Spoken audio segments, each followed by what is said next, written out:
আমরা আজকে দেখব নবম শ্রেণীর সংস্থার প্রশ্ন second summative evolution 2024 subject mathematics.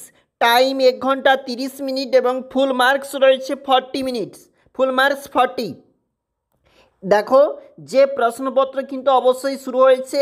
নিচের প্রশ্নগুলির উত্তর দাও। 1 গুণ 4, সেক্ষেত্রে একটি বই 40 টাকায় কিনে 60 টাকায় বিক্রি করলে শতকরা কত লাভ হবে? এটা দিয়ে কিন্তু শুরু হয়েছে আমাদের প্রশ্নপত্র। দেখো 2-এর দাগের যে প্রশ্ন, সামান্তরিকের একটা প্রশ্নপত্র রয়েছে। তোমরা প্রশ্নপত্রগুলো অবশ্যই দেখো, কারণ এটা একটা সংস্থা তৈরি প্রশ্ন আমাদের কাছে এসে পৌঁছেছে। আমরা এখন দেখাচ্ছি সেটাকে। দেখো 2-এর দাগের যে প্রশ্ন বলেছে, নিচের প্রশ্নগুলির উত্তর দাও। এখানে কিন্তু নাম্বার 5 মার্কস করে রয়েছে।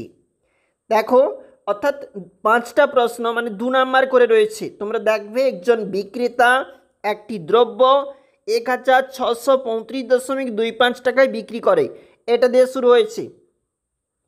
একটু নিচে চলে যাব, যেখানে প্রশ্ন রয়েছে নিচের প্রশ্নগুলির উত্তর দাও।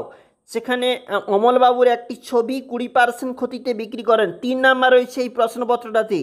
একটু চলে যাব আমাদের পরের পেজ। আমরা এখন দেখছি 2 নম্বর পেজটা, যেখানে অথবা দিয়ে আরেকটি প্রশ্ন। 10টি পেনের ক্রয় মূল্য 8টি পেনের বিক্রয় মূল্যের সমান হলে শতকরা কত লাভ বা ক্ষতি? এটা রয়েছে। পরিবর্ত পদ্ধতিতে সমাধান রয়েছে, রয়েছে অপনয়ন পদ্ধতিতে।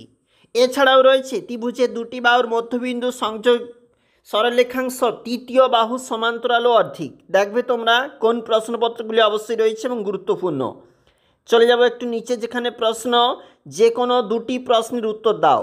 3 × 2 প্রশ্নের মার্ক রয়েছে। এখানে দেখো সুহাস্তের আয়তকার জমির ক্ষেত্রফল 500 বর্গমিটার, এটা দিয়ে শুরু হয়েছে অঙ্কটা। একটু নিচে চলে যাব, যেখানে প্রশ্ন বলেছে মেরিয়া একটি হাসপাতালে 300 জন রোগীর বয়স নিচের ছকে লিখল। দেখো এখানে হচ্ছে পরিসংখ্যা বহুভুজ অঙ্কন 5-এর দাগের অঙ্কে খুবই গুরুত্বপূর্ণ রয়েছে।